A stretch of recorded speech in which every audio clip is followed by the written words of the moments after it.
సనాతన ధర్మం వేల సంవత్సరాల క్రితమే మన జీవన విధానము మనిషి ఇలా అలవర్చుకోవాలని చెప్పిన ఒక ధర్మం.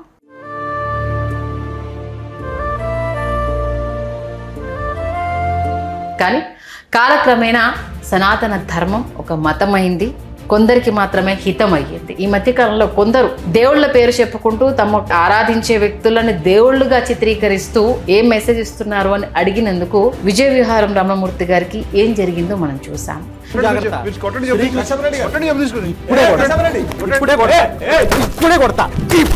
రమణమూర్తి గారు మనతో ఉన్నారు. ఆయన మాటల్లో మరిన్ని వివరాలు. మీ దృష్టిలో ధర్మం అంటే ఏంటి? నిర్మోహత్వం, ద్వేషరాహిత్యం, సమదర్శిత్వం, కరుణ, నిరాడంబరత్వం, నిష్కామ కర్మ, నిరంతర విఫలం, సంయమిత్వం, శ్రమ, నిబద్ధత, దేహపటుత్వం, హేతు జిజ్ఞాసాన్ని 12 లక్షణాలు పెట్టుకున్నాం.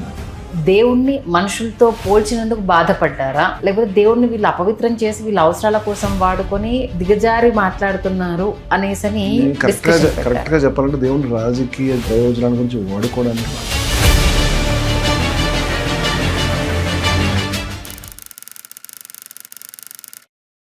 నమస్తే, తెలుగు రాజ్యంకి స్వాగతం. నేను మీ సంధ్య.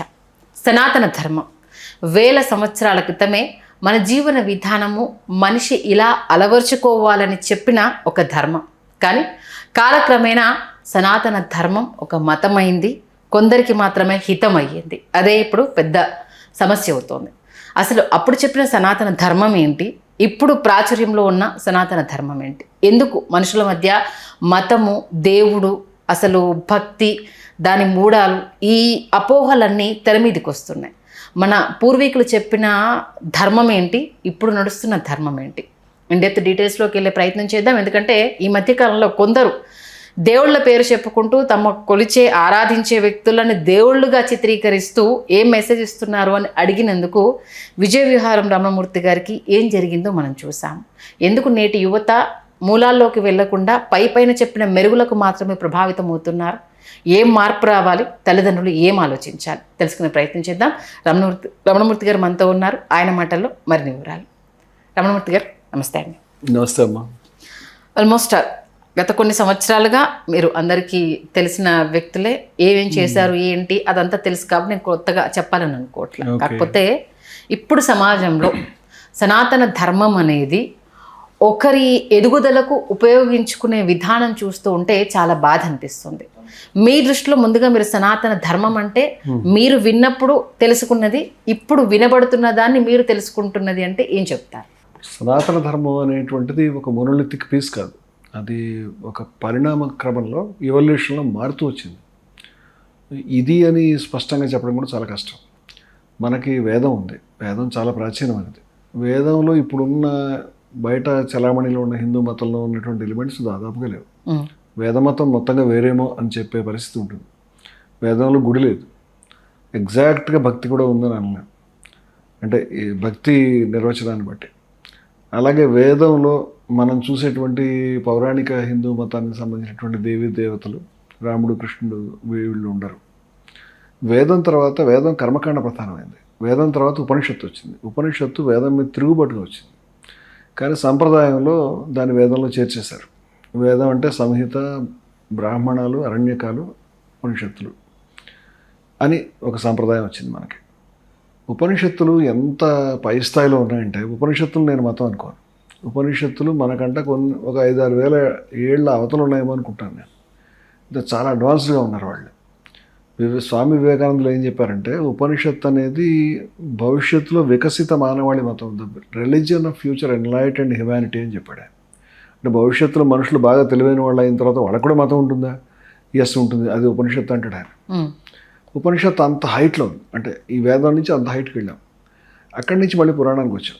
పురాణం మామూలుగా ఈ పురాణ మతం అనేది అన్ని చోట్ల అన్ని పద్ధతుల్లో కొన్ని కథలు, కొన్ని నీతులు, కొన్ని విషయాలు, కొన్ని విలువలు, కొన్ని చట్టాలు, కొన్ని సమస్యలు, ఇవన్నీ కలిపి ఉన్నది పురాణం. దురదృష్టం అదృష్టం అంటే ఇవాళ మనకి హిందూ మతం పేరు మీద చలామణిలో ఉన్నది అంతా పురాణ మతమే. హిందూ మతం అనగానే చాలామంది తెలిసింది పురాణ మతమే. 2, హిందూ మతం అనేది బయట మతాల యొక్క ఒక ఫ్రేమ్కి ఒదిగే మతం కాదు. మన క్రిస్టియానిటీ అంటే, ఇస్లాం అంటే ఒక పుస్తకం, ఒక దేవుడు, ఒక ప్రాఫెట్, లేకపోతే అందరూ అంగీకరించే ఒక నిర్వచనం, ఇలా ఉంటాయి. లా ఇలాహ ఇల్లల్లా మహమ్మదుర్ రసూలుల్లా అంటే కలిమ అంటాం. దాన్ని అంటే అల్లా ఒక్కడే దేవుడు, ప్రవక్త మహమ్మద్ ప్రవక్త వారి యొక్క ప్రవక్త. దీన్ని మీరు అంగీకరిస్తే ముస్లిం నేత కాదు. అవును. అలాగే క్రైస్తవంలో ట్రినిటీ అంటాం. ఫాదర్, సన్, హోలీ గోస్ట్ అంటే తండ్రి, కుమారుడు, పవిత్రాత్మ. మీరు అంగీకరిస్తే క్రిస్టియన్ అయితే కాదు మీరు. కానీ హిందూ మతంలో ఇది అంగీకరిస్తే మీరు హిందూ అని చెప్పగలిగిన నిర్వచనం లేదు. ఒక దేవుడు కానీ, అందరూ అంగీకరించే ఒక దేవుడు, అందరూ అంగీకరించే పుస్తకం, అందరూ అంగీకరించే ప్రవక్త చెప్పాలంటే లేవు. అంటే హిందూ మతం ఒక జీవన విధానం చాలామంది చెప్తారు. నేను అంగీకరించిన ఆ విషయం. మేము Hindus for plurality and equality సంస్థ ప్రధాన కార్యదర్శిని నేను. మేమేమంటామంటే హిందూ మతం పలు జీవన విధానాల ఆదాన ప్రదానాల సమాహారం. అంటే ఆ జీవన విధానాలు కూడా ఉదాహరణ ఇచ్చిపుచ్చుకుంటాయి. అనేక జీవన విధానాలు ఉన్నాయి. అందరూ అంగీకరించే ఒక దేవుడు కానీ, అందరూ అంగీకరించే పుస్తకం కానీ మనకు లేవు. ఈ మాట అంటే మరి హిందూ మతం ఎలా అవుతుంది? వేరు చిన్న చిన్న మతాలని ఎవరైనా అనొచ్చు. కానీ హిందూ మతంలో ప్రస్ఫుటంగా ఈ శాఖలన్నిటికి కలిపి కొన్ని లక్షణాలు ఉన్నాయి. ఓకే. అవి మనకి మొదటి విలువలు అంటే కరెక్ట్గా ఉంటుంది. ఈ విలువల ఆధారిత మతం హిందూ మతం. ఒక మనిషి మీద, ఒక పుస్తకం మీద కాదు, కొన్ని వాల్యూస్ మీద, కొంత నాలెడ్జ్ మీద ఆధారపడింది. ఈ వాల్యూస్ని మనం లిస్ట్ అవుట్ చేస్తే మొట్టమొదటి ప్రస్ఫుటంగా వచ్చేది ద్వేషరాహిత్యం. అంటే ద్వేషాన్ని వ్యతిరేకించడం.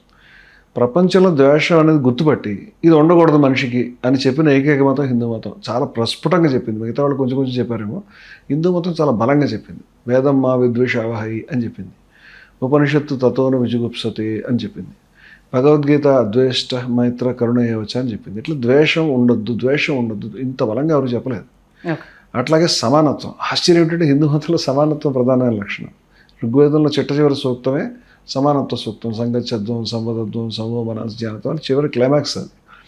అదేవిధంగా భగవద్గీతలో సమానత్వాన్ని మోక్షంతో సమానం చేశారు. అంటే మీరు మోక్షం పొందాలి అంటే సమానత్వం ఉంటాయి. హైవత అర్జిత సర్గో యశాం సామ్య స్థితం మనః. ఎటువంటి సమానత్వం? విద్యా వినయ సంపన్నే బ్రాహ్మణే గవిహస్తిని సునిచైవ స్వపాకేచ పండిత సమదర్శన అని బ్రాహ్మణుణ్ణి, చండాలుణ్ణి, ఆవుని, కుక్కని, ఏనుగుని అన్నింటినీ సమానంగా చూడమని చెప్పారు. నెక్స్ట్ ఏమన్నారంటే ఇటువంటి సమానత్వ దృష్టి మీకు ఉంటే ఇహైవ తయారు ఇహైవ అంటే ఈ క్షణం ఇక్కడే. అంటే రోజుల తరబడి సాధనలు, తపస్సులు, గడ్డలు పెంచుకోవడం అవసరం లేదు. ఈ మూమెంట్లో if you can realize this, ఇహైవ అంటే ఈ క్షణమే, మనం మాట్లాడుకుంటున్న ఈ క్షణంలో నేను దీన్ని రియలైజ్ కాగలిగితే తయారు జిత స్వర్గం అంటే స్వర్గాన్ని గెలుచుకుంటారంటే మోక్షాన్ని పొందుతారండి. ఎట్లాగా? యశాం సామ్య స్థితి. ఇటువంటి సమానత్వం స్థిత మనసులో కనుక ఉంటే. ఎందుకు అలాగా? నిర్దోషం హి సమం బ్రహ్మ తస్మాత్ బ్రహ్మణి స్థిత. అంటే బ్రహ్మం అనేది ఏదైతే అక్షరతత్వం ఉందో దాంట్లో దోషం లేదు, సమానత్వమే ఉంది. అందుచేత ఈ సమానత్వాన్ని ఆచరించే వాళ్ళు బ్రహ్మం ఎందే ఉంటారండి. అంటే ప్రపంచంలో ఏ మతం సమానత్వాన్ని మోక్షంతో కలపలేదు. హిందూ మతం కలిపేది. దౌర్భాగ్యం ఏంటంటే మనం అంత గొప్పగా కలిపాము. మా హిందూ మతం అంతా అసమానత్వమే. అంతా కులము, నువ్వు ఎక్కువ నేను తక్కువ అనే వ్యవస్థ నిర్మాణం అయిపోయింది. సూత్రం అటు చెప్తుంది, ఆచరణ ఇటు చెప్తుంది. ఇది ప్రాబ్లం. ఇది మనకి కాలక్రమేణా ఇవేవి ఒక రోజులో వచ్చినవి కాదు.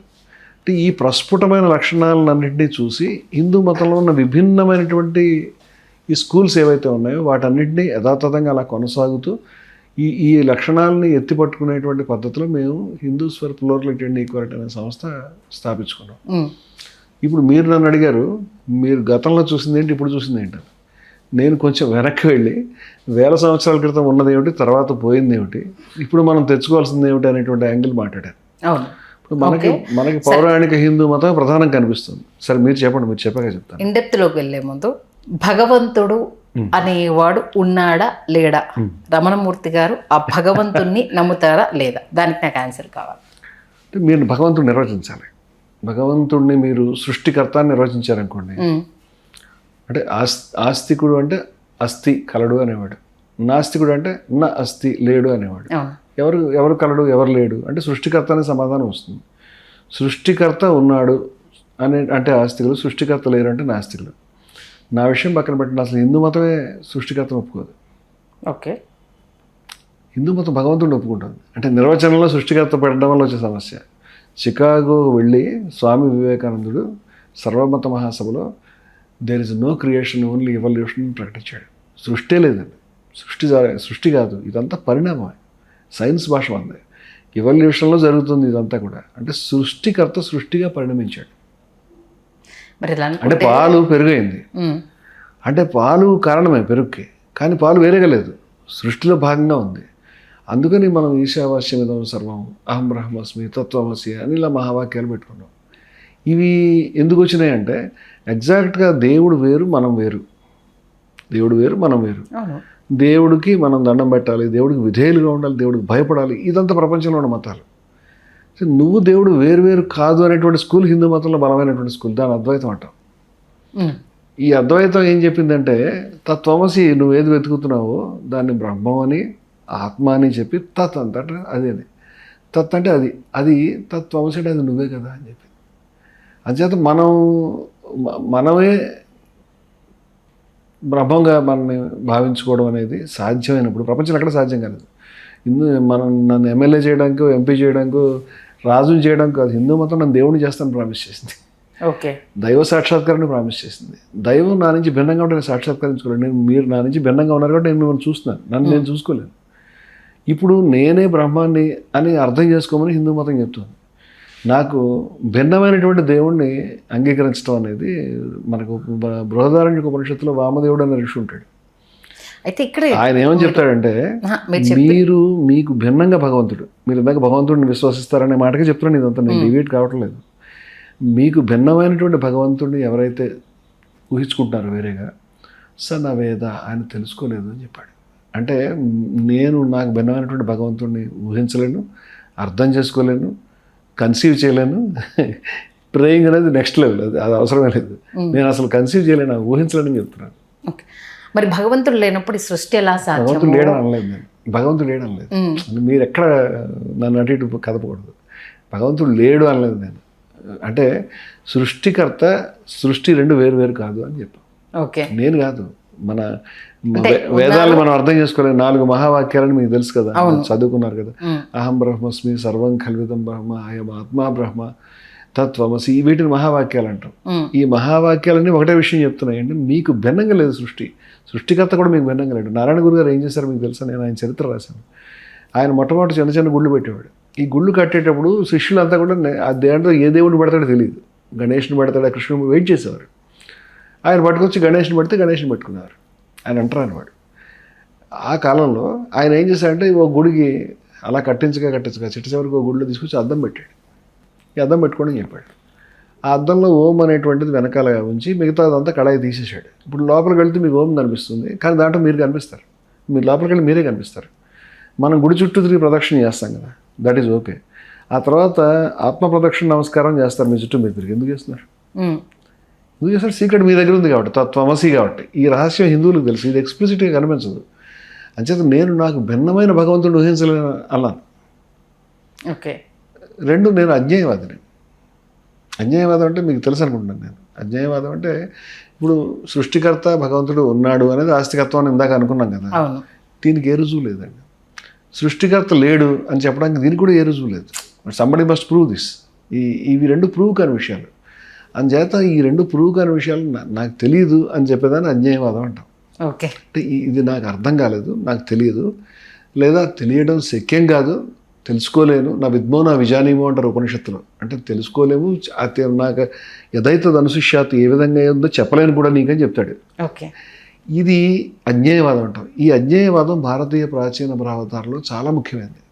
బౌద్ధము, జైనము, ఇంకా హిందూ మతంలో చాలా భాగం అజ్ఞేయమే. అంచేత నేను అజ్ఞేయవాదిని. ఓకే, అదేవిధంగా అద్వైతిని కూడా. ఈ ఒక అజ్ఞేయ అద్వైతంతో మాట్లాడుతున్నారు మీరు. అంటే చాలా డిప్లొమాటిక్గా ఆన్సర్ ఇచ్చారు. నేను డిప్లొమాటిక్ కాదండి, సిన్సియర్గా ఆన్సర్ ఇచ్చాను. Very sorry, there is no diplomacy at all. ఇప్పటికీ నేను ఏది నమ్ముతున్నానో అది చెప్పాను. నేను ఒక భక్తుడిని చెప్పడం కాదని చెప్పడం వెరీ ఈజీ. నేను అది అనుకోవట్లేదు. అనుకోని విషయం మీకు ఎట్లా చెప్పాలి? ఉంది కానీ అది నిరూపించబడలేదు అంటూ 2 మీరే చెప్తున్నారు. నిరూపించడానికి ఇప్పుడు శక్యం కాదు అంటున్నాను. ఇప్పుడు నా పొట్టలో ఒక బ్యాక్టీరియా ఉందనుకోండి, అది నా గురించి ఊహించడం సాధ్యం కాదు. ఓకే, దానికి ఉన్న లిమిటేషన్. నమ్మకంతో ఆధారపడి నడుస్తూ ఉన్నాం, అంతేనా? నేను అసలు నమ్మకాల జోలికి వెళ్ళనండి. నాకు అర్థమైంది ఏదో అది చెప్తాను. ఇప్పుడు నాతో ఒక డ్రైవర్ వచ్చారు, ఆయన కింద ఉన్నారు. ఎగ్జాక్ట్గా ఆయన కార్లో ఉన్నాడు బయట ఉన్నాడు మీరు నన్ను అడిగారు అనుకోండి, దానికి ఏం జవాబు చెప్పాలి నేను? కార్లో ఉన్నాడు బయట, ఈ 2 కరెక్ట్ సమాధానాలు కాదు. నాకు తెలియదు అనేది కరెక్ట్ సమాధానం, అంతే కదా? అంతే. నేను అదే చెప్తున్నాను దేవుడి గురించి. ఓకే, తెలియదు మాత్రమే కరెక్ట్ అయిన సమాధానం అయినప్పుడు అదే చెప్పాలి మీరు. నేను కరెక్ట్ సమాధానం స్టిక్ అనే మనిషిని. రైట్. అయితే మరి దీన్ని కూడా మీరు కరెక్ట్గానే ఆన్సర్ చెప్పాలి. అయితే అల్లా ముందు పుట్టారని కొందరు, లేదు జీసస్ తోటే సృష్టి సాధ్యమైందని ఇంకొందరు. అసలు మీరంతా ఎవరు, మా భగవంతుడు లేకుండా మీరు మాలో నుంచి పుట్టిన వాళ్ళు మీరెందరని ఇంకొందరు. 3 వాదనలు వినిపిస్తున్నాయి. దీనికి మీరేం సమాధానం చెప్పారు? 3 కాకుండా 300 వాదనలు ఉన్నాయండి. మతాలు 3 కాదు, ఇంకా చాలా ఉన్నాయి. ఇప్పుడు పారసీక మతం ఉంది, యూద మతం ఉంది, జైన మన మతం. భారతదేశంలో There are so many religions. ఉన్నా కూడా మెయిన్ ప్రధానంగా కొట్లాట జరుగుతుంది ఎక్కడ? ఇప్పుడు ఇవన్నీ కూడా నిచ్చెనలండి. మనం 2nd ఫ్లోర్లో కూర్చొని మాట్లాడుకుంటున్నాము. దీనికి రావడానికి ఒక మెట్లు ఉన్నాయి, ఇంకో పక్క కూడా మెట్లు ఉండొచ్చు. అలా వచ్చినా ఎలా వచ్చినా అక్కడికే చేరుకుంటాం. ఇది ఎగ్జాక్ట్గా దేవుడు హిందూ కానీ ముస్లిం కానీ క్రిస్టియన్ కానీ కాదు. ఈ హిందూ ముస్లిం క్రిస్టియన్ అనే పద్ధతులు దేవుడిని రీచ్ కావడానికి మార్గాలు. ఆయన పైన ఉన్నాడు, హీఈస్ బియాండ్. అంటే what I mean to say, అల్లా కానీ క్రియేట్ చేయబడ్డాయా? ఇది నా క్వశ్చన్. ప్రతిదీ ఈ మతాలు అనేవి ఉన్నాయా, క్రియేట్ చేయబడ్డాయా? ఈ మతాలు క్రియేట్ చేయబడి ఉన్నాయి అనేది కరెక్ట్ ఆన్సర్. మనుషులే క్రియేట్ చేసుకుంటారు. మానవ నిర్మితం కానిది ఏది మన చుట్టూ లేదు. పుస్తకాలు కానివ్వండి, అది వేదం కావచ్చు, బైబిల్ కావచ్చు, ఖురాన్ కావచ్చు, వాటిని మనుషులే తయారు చేసుకున్నారు. మనిషి యొక్క గొప్ప ఆలోచనలు అవి. అవన్నీ కూడా మనం అనుకున్నవే. కానీ నేను దేవుడు ఈజ్ బియాండ్. ఈ సృష్టి యొక్క తత్వం, అక్షర తత్వం ఏదైతే ఉన్నదో అది దాన్ని దాటి ఉంది. అంటే విష్ణుమూర్తి కానివ్వండి, ఇంద్రుడు కానివ్వండి, లేకపోతే రాముడు కానివ్వండి, అల్లా కానివ్వండి, ఏదైనా పేరు పెట్టండి. వీళ్ళు విష్ణుమూర్తి హిందువా కాదంటే మనం చెప్పలేము, అల్లా ముస్లిమా కాదంటే మనం చెప్పలేము. వాళ్ళు ఈ తత్వాలకి దూరంగా అతీతంగా ఉన్నటువంటి వాళ్ళు. ఇవన్నీ వాళ్ళని చేరుకోవడానికి మార్గాలు. అంచేత ఎవరి ముందు ఎవరైనా లేదనే షేక్ మహమ్మద్ అని ఒక సూఫీ పోయట్ ఉన్నాడు, అద్భుతమైన పోయట్. ఆయన ప్రతి పుస్తక పేజీ మీద ఓం గణేశాయ నమః అని రాసేవాడు. ఆయన తర్క సంగ్రామం ఏదో అద్భుతమైన పుస్తకం రాశాడు. ఆయన ఏమంటాడంటే, ఒకవేళ అల్లాహ్ విష్ణుమూర్తి ఇద్దరు వేరువేరు దేవుళ్ళు అనుకోండి, వేరువేరు ఎంటిటీస్ అనుకోండి ఒక నిమిషం. ఒక ప్రాంతంలో 2 ఎమ్మెల్యేలు ఉంటారా ఒక కాన్స్టిట్యున్సీకి? మీరు చెప్పండి, ఉంటారా? ఉండరు. ఒక రాష్ట్రానికి 2 సీఎంలు ఉంటారా? ఉండరు. No possible. ఇప్పుడు అల్లాహ్ ఈ సమస్త సృష్టికి అధిపతి అని వీళ్ళు చెప్తున్నారు, విష్ణుమూర్తి ఈ సమస్త సృష్టికి అధిపతి అని వీళ్ళు చెప్తున్నారు. ఒక సృష్టికి 2 అధిపతులు ఉండరు. వాళ్ళు ఉండుంటే వీళ్ళిద్దరు కొట్టుకుని చచ్చిపోయి ఉండాలి. అలా ఎక్కడా కూడా రికార్డు కాలేదు. దాని అర్థం ఏంటంటే వాళ్ళిద్దరు ఒకటే. మీరు రమణమూర్తి అన్నారు, నేను బయటకు వెళ్ళిన తర్వాత మా అన్నయ్య తమ్ముడు కనిపిస్తే నన్ను తమ్ముడు అన్నయ్య అని పిలుస్తాడు, మా అబ్బాయి అమ్మాయి కనిపిస్తే నాన్న అని పిలుస్తాడు. బట్ స్టిల్ ఐఎమ్, నేను ఒక్కడనే. అదేవిధంగా ఒక తత్వాన్ని కొంతమంది అల్లాహ్ అని, కొంతమంది ఇంకోటని, ఉపనిషత్తుకు విసుగు పుట్టి తత్ అంది. తత్ అంటే అది అని పేరు కూడా వేస్ట్ అని. అంచేత మనకి ఇవన్నీ పెట్టుకున్న పేర్లు. సృష్టికి ఒకటే మూలమైనటువంటి తత్వం ఉండాలి, అంతే. ఓకే. అంటే చాలా సినిమాల్లో కావచ్చు, లేకపోతే మీలాంటి పెద్దలు కొంతమంది వినిపించే వాదనలు కావచ్చు, ఇప్పటికీ కూడా ముందు హిందువుల నుంచెల్లే మీరందరూ పుట్టుకొచ్చారు, భారతదేశంలో హిందువు తప్పితే ఇంకొకరు లేరు, సృష్టించబడ్డారు మీరంతా అన్నది చాలా గట్టిగా వినిపించే వాదనతోనే మా తర్వాత మీరు, కాబట్టి మేము కదా గొప్ప, మీరెక్కడా అనేసన్న ఈ వాదన. ఇది అంటే మనం ఏది ఆధారరహితమైన విషయాల మీద మాట్లాడదామంటే ఒక గంటలు మాట్లాడచ్చు. నేను అట్లా మాట్లాడే మనిషిని కాదు. మొట్టమొదట మనుషులంతా వచ్చింది ఆఫ్రికా ఖండం నుంచి వచ్చారు. మనిషి యొక్క ఏజ్ మహా అయితే 2 lakhs నుంచి 3 lakhs years హోమోసేపియన్స్ యొక్క ఏజ్. మతాలు మ్యాక్సిమం వాటి ఏజ్ 10,000 ఏళ్ళు దాటలేదు. ఇంకా హిందూ మతానికి మరీ ఎక్కువ ఏజ్ ఇద్దాం అనుకుంటే 8,000 10,000 ఏళ్ళు దాటి ఉండదు. ఇక క్రిస్టియానిటీ అంటే క్రీస్తుతో ప్రారంభమైంది కాబట్టి దాని వయసు 2,000. జుడాయిజం ఇంకొక 1000 ఏళ్ళు వేసుకోవచ్చు మీరు. ఇస్లాం అనేది 1300 సంవత్సరాలు, సిక్కు మతం 500 సంవత్సరాలు, ఇవన్నీ వందలు. కానీ మనిషి ఏజ్ 2 లక్షల సంవత్సరాలు. మనుషులంతా ఆఫ్రికా నుంచి వచ్చారు. ఈ మతాలు సైన్స్తో కాంట్రాక్ట్ చేసి నాకు తెలిసి ఉపయోగం ఏమీ లేదు. వివేకానందుడు అంటాడు, సైన్స్తో కాంట్రాక్ట్ చేసింది ఏమైనా ఉంటే బయటపడండి అవతలకి అని చెప్పాడు. అంచేత this is all non sense. ఎవరి నుంచి ఎవరు వచ్చారనేది, మనం అంతా ఆఫ్రికా నుంచి వచ్చాం, అంతే. ఎవరి నుంచి ఎవరు వచ్చారనేది నాన్ సెన్స్. అది ఎక్కడో ఏ పాయింట్ దగ్గర నుంచి వచ్చాం కూడా ఇప్పుడు సైన్స్ చెప్పగలుగుతుంది. దానికి ఆర్కియాలజీ ఉండేది, ఇప్పుడు లింగ్విస్టిక్స్ వచ్చినాయి. దాన్ని దాటి ఇప్పుడు మనకు డిఎన్ఏ సబ్జెక్ట్ వచ్చింది. డిఎన్ఏ సబ్జెక్ట్ నుంచి ఇంకా ఎక్కువ ట్రేస్ చేస్తున్నారు. ఓకే. మీ దృష్టిలో ధర్మం అంటే ఏంటి? ఏ ధర్మం అంటారు? నార్మల్గానే ఒక ధర్మం అంటే ప్రస్తుతము దానికి ఇది ఎగ్జాక్ట్ మీనింగ్ ధర్మం అనేది కంటెక్స్ట్ బట్టి మారే. మీరు ఇప్పుడు వర్ణాశ్రమ ధర్మం అంటే అర్థం మారిపోతుంది. అందుకే అడిగా మిమ్మల్ని ధర్మం అంటే ఏంటని. ఇప్పుడు మనం ధర్మం అనండి, మతం అనండి, ఇంటర్చేంజబుల్గా వాడుతున్నాం. సామాన్యుడు నేను చెప్తున్నాను, ధర్మం మతం రెండింటి ఇంటర్చేంజబుల్గా వాడుతున్నాం. సనాతన ధర్మం అన్నా హిందూ మతం అన్నా అన్నీ ఒకటే. నాకు తెలుసు, పేర్లు మార్చుకునే విషయం మారదు. మతాలు అనేవి ఉన్నాయనుకోండి, ఈ మతాల్లో చాలా గొప్ప నోబెల్ వాల్యూస్ ఉన్నాయి.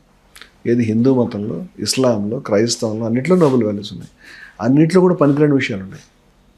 హిందూ మతంలో ఇర్రెలవెంట్ మ్యాటర్స్ ఉన్నాయి, ఇస్లాంలో ఇర్రెలవెంట్ పనికిరాని విషయాలు ఉన్నాయి, క్రిస్టియానిటీలో అనవసరమైన విషయాలు ఉన్నాయి. ఇవి మతాలు ఇవాళ ఉన్నట్టు రేపు ఉండవు. ప్రతినిత్యం ఎవల్యూషన్ వైపు వెళ్తూ ఉంటాయి, మారుతూ ఉంటాయి, పనికిరాని విషయాలు పక్కన పెడుతూ ఉంటాయి. వివేకానందుడు మంచి పేర్లు పెట్టాడు, శృతులు స్మృతులు అందామా అన్నాడు ఆయన. అంటే ఆ అర్థంలో కాదు, ఇది వేదమును మనుస్మృతి అర్థంలో కాదు. శృతులు అంటే ఎప్పటికీ ఉండేటువంటి వాల్యూస్, స్మృతులు అంటే మనం ఇవాళ పనికిరానివి మార్చుకోవాల్సినవి అని అందామా అని ఓ సందర్భంలో చెప్పాడు ఆయన.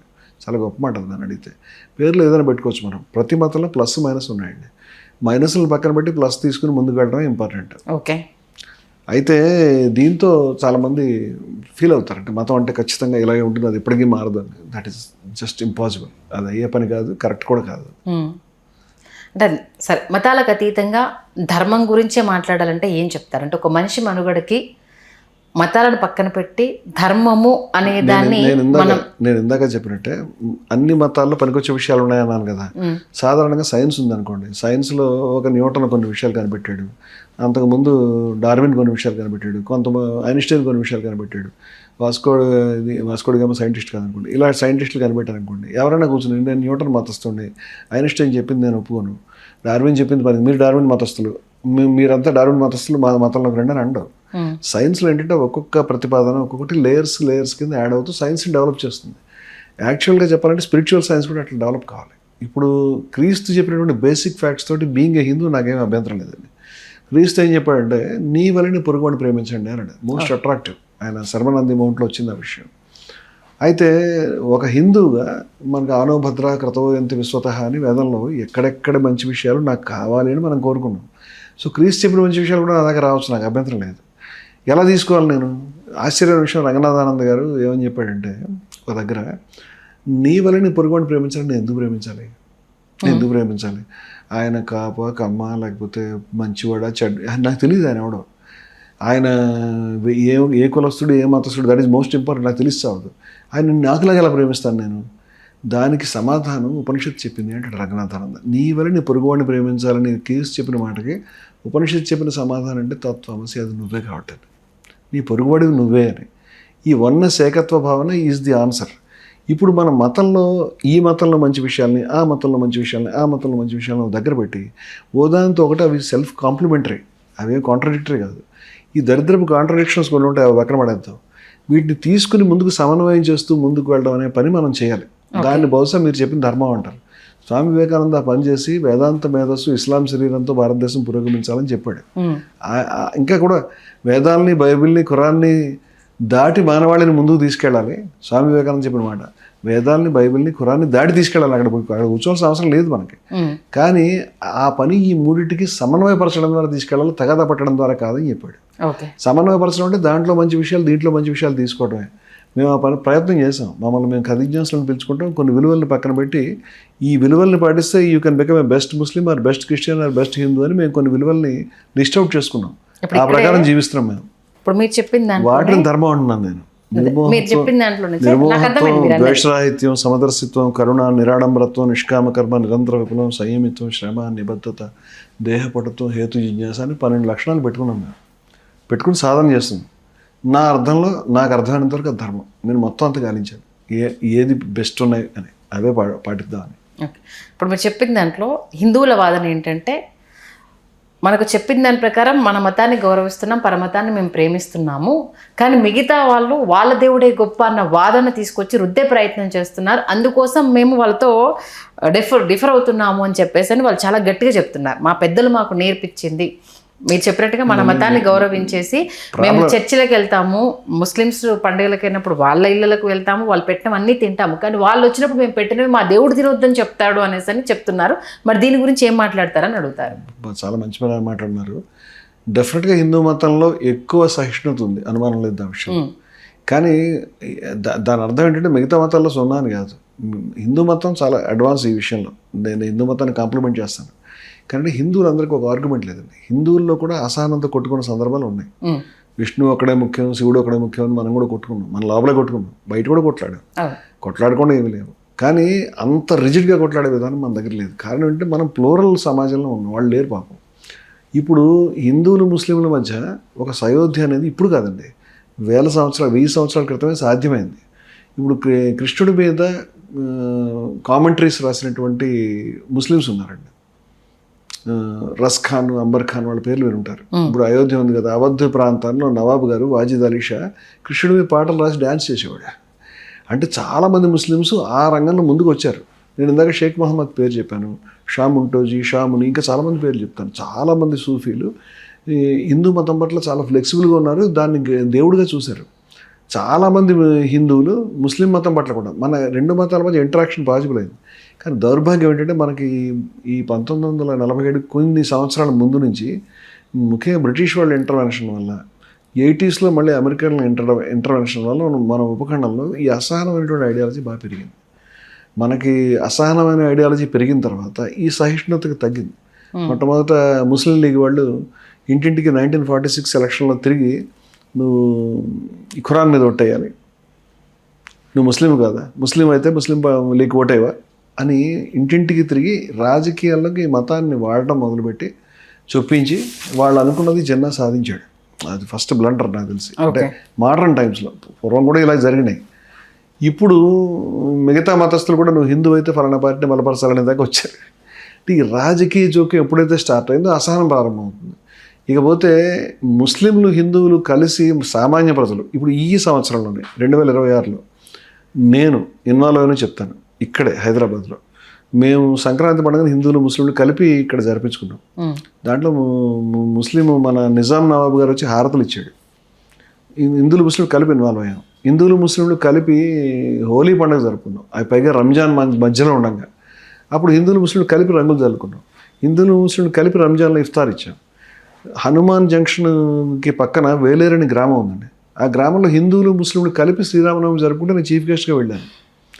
ఎంత గొప్పగా జరిగిందంటే శ్రీరామనవమికి అవసరమైనటువంటి తలంబ్రాలు అవన్నీ ముస్లింలు మోసుకొచ్చారు. గుడి చుట్టూ తిరిగారు, దండాలు పెట్టుకున్నారు, బొట్లు పెట్టుకున్నారు. నేను చాలామందిని అడిగాను కూడా. ముస్లిం హిందూ స్త్రీలు ఒకళ్ళ చేతిలో నుంచి ఒకళ్ళ పానకం లాక్కుని తాగారండి, ఒకళ్ళు తాగుతున్నది ఇంకొకళ్ళు. నేను షాక్డ్ అసలు. చాలామంది హిందువులు ముస్లింలు సాయంత్రం ఉరుసు ఉత్సవం కూడా ఇలాగే చేశారు. గంధపు ఉత్సవం అని ఒకళ్ళొకళ్ళు గంధం రాసుకున్నారు, నాకు రాశారు. అందరూ కూర్చున్నప్పుడు నేను అడిగాను, నువ్వు ముస్లిం కదా, నువ్వు ఎట్లాగా ఈ టెంపుల్కి వెళ్ళి దండాలు పెట్టావు, మీ మతం ప్రకారం విరుద్ధం కదా. మాకేమీ లేదు, మేము ఎప్పుడు హాయిగా ఉన్నామని చెప్పాడు. అలాగే హిందువుని అడిగాను, వాడు టెర్రరిస్ట్ కదా, వాడిని ఎలాగ ముజమే చేసి తిరుగుతున్నాను. లేదంటే టెర్రరిస్టులు ఎక్కడ ఉంటారు, పాకిస్తాన్ ఉంటారు మాకు తెలియదు, మా గ్రామంలో మేమంతా సోదరులు అని చెప్పారు. ఈ కల్చర్ మనకి ఎప్పటి నుంచో ఉందండి, లేకుండా లేదు. ఇప్పుడు కడప జిల్లాలో ముస్లింలు గుళ్ళకి వెళ్తారు ఒక సందర్భాల్లో. అలాగే నెల్లూరు జిల్లాలో రొట్టెల పండుగ చేసుకుంటారు. కర్ణాటకలో మనకి శ్రీమన్నారాయణ విగ్రహానికి మేల్కోటెలో ముస్లిం పద్ధతిలోనే అలంకరించి, ముస్లిం పద్ధతిలోనే రొట్టెల్ని ఆయనకి ఈ సుర్మా పెట్టి లుంగి కట్టి రొట్టెల్ని ప్రసాదంగా ఇచ్చేటువంటి సాంప్రదాయం ఉంది. అలాగే వాళ్ళ దాంట్లో హిందువులకు సంబంధించిన సాంప్రదాయాలు ఉన్నాయి. ఎప్పుడో కలిసిపోయినాం మనం. ఈ దౌర్భాగ్యం ఇప్పుడు వచ్చింది, మళ్ళీ తీసేయాలంతే, ఇంకేం లేదు. అంటే సనాతన ధర్మం ఎప్పుడు కూడా ఉన్నారండి ఈ దుర్మార్గులు. ఎవరైతే వాడు కాఫీరు, వాడితో కలవద్దు అని చెప్పేవాళ్ళు, వాళ్ళు హిందువులు, వాళ్ళ ప్రసాదం తినొద్దు అని చెప్పేవాళ్ళు, వాళ్ళు ముస్లిమ్స్ వాళ్ళంతా టెర్రరిస్టులు, వాడితో స్నేహం చేయకు అని చెప్పేవాళ్ళు అన్ని పక్కల 2-3% ఉన్నారు. మిగతా 98% హాయిగా సంతోషంగా ఉండేవాళ్ళు. వినాయక చవితి పండుగలో చాలా చోట్ల ముస్లిమ్స్ వినాయకుడిని పెడతారు. ఈవెన్ తిరుపతి ఆలయంలో కూడా ముస్లిమ్స్, ఒక ముస్లిం ఇచ్చినటువంటి బంగారు పుష్పాలతోటే 108 పుష్పాలతో అభిషేకం ఇవాళకి జరుగుతుంది. ఇవన్నీ ఉన్నాయి, లేకుండా లేవు. కానీ మనం ఏంటంటే ఈ కామన్ కల్చర్ కోల్పోతున్నాం.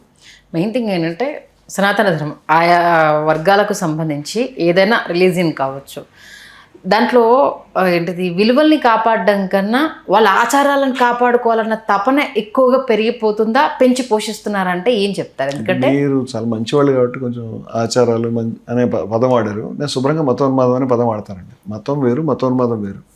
మతం అంటే నాకు కొన్ని విలువలు, పద్ధతి, ఆచారము, వ్యవస్థ ఉన్నాయి, లేదా పుస్తకాలు ఉన్నాయి, సంప్రదాయాలు ఉన్నాయి. మతోన్మాదం అంటే నాదే ఉండాలి, మీద ఉండడానికి వీల్లేదు. మిమ్మల్ని నేను చంపేస్తాను, లేదా మిమ్మల్ని కన్వర్ట్ చేస్తాను, ప్రపంచం అంతా ముస్లిం రాజ్యం రావాలి, ఇది మతోన్మాదం. ప్రపంచం అంతా క్రిస్టియానిటీ కన్వర్ట్ అయిపోవాలి, ఇది కూడా మతోన్మాదం. ప్రపంచం అంతా గర్వాప్సి అయిపోయి హిందూ మతంలోకి వచ్చేయాలి, అది కూడా పిచ్చి. ఇవన్నీ కూడా సాధ్యం కావు. స్వామి వివేకానందుడు చికాగోలో చెప్పాడు, నా మతమే ఉండాలి, నీ మతం ఉండకూడదని నువ్వు చెప్తున్నటువంటిది దట్ ఈస్ ఇంపాసిబుల్, అది సాధ్యం కాదు. అలా అనుకునే మనిషికి నేను నా హృదయాంతరాళాల నుంచి సంతాపాన్ని తెలియజేస్తానని చెప్పాడు. నీ కోరిక నెరవేరదు అని చెప్పాడు. మనం ఉండాల్సింది ఎలాగ సామరస్యంగా ముందుకెళ్ళాలనే ఆలోచన చేయాలి. కానీ రాజకీయమైన ప్రయోజనాలు ఒకసారి ముందుకు వచ్చిన తర్వాత ఇవన్నీ వెనక్కి వెళ్ళిపోతాయి. రాజకీయాల్లో నాకు ఉపయోగపడాలి కాబట్టి నేను అదే ప్రచారం చేస్తాను. వాళ్ళు ప్రచారం చేస్తారు, మనం చేసాం. వాళ్ళు లా ఇలాహ ఇల్లల్లా మహమ్మద్, దాన్ని ఏం చెప్పారు, పాకిస్తాన్కి మతలబ్ కియా లా ఇలాహ ఇల్లల్లా అనేది 46లో స్లోగన్. మనం కూడా ముస్లిం జావు పాకిస్తాన్ యొక్క కబ్రస్థాన్ గోళ్ళ మీద రాశారు. ఇక్కడ నువ్వు ముస్లింలు పాకిస్తాన్ వాళ్ళు లేకపోతే కబ్రస్థాన్ అని రాశారు. అది నా కళ్ళ ముందు జరిగింది, హైదరాబాద్లో చెప్తున్నాను నేనేమంటానంటే ఈ మతోన్మాద ధోరణిలో విషపూరితం. వీళ్ళకి పర్పస్ ఉంది, వీళ్ళకి దేవుడు లేడు, భక్తి లేదు, ఏమీ లేదు. వీళ్ళకి కావాల్సిన కుర్చీ కావాలి.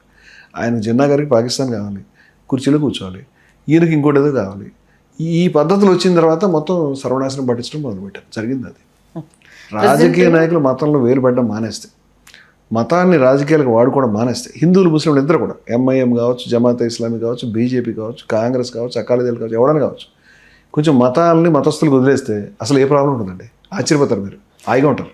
అంటే రీసెంట్గా మీరు చేసిన డిస్కషన్లో అంటే దేవుణ్ణి మనుషులతో పోల్చినందుకు బాధపడ్డారా, లేకపోతే దేవుణ్ణి వీళ్ళు అపవిత్రం చేసి వీళ్ళ అవసరాల కోసం వాడుకొని దిగజారి మాట్లాడుతున్నారు అనేసని కరెక్ట్గా చెప్పాలంటే దేవుని రాజకీయ ప్రయోజనాల గురించి వాడుకోవడానికి బాధపడ్డారు.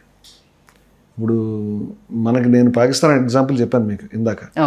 జిన్నా, మహమ్మద్ అలీ జిన్నా మతస్థుడే కాదు. ఆయన ఆవుకు మాంసం, పంది మాంసం అన్నీ తిన్నాడు. ఆయన కరెక్ట్గా నమాజ్ చేయడం రాదు, ఉర్దూ చదవడం కూడా రాదు.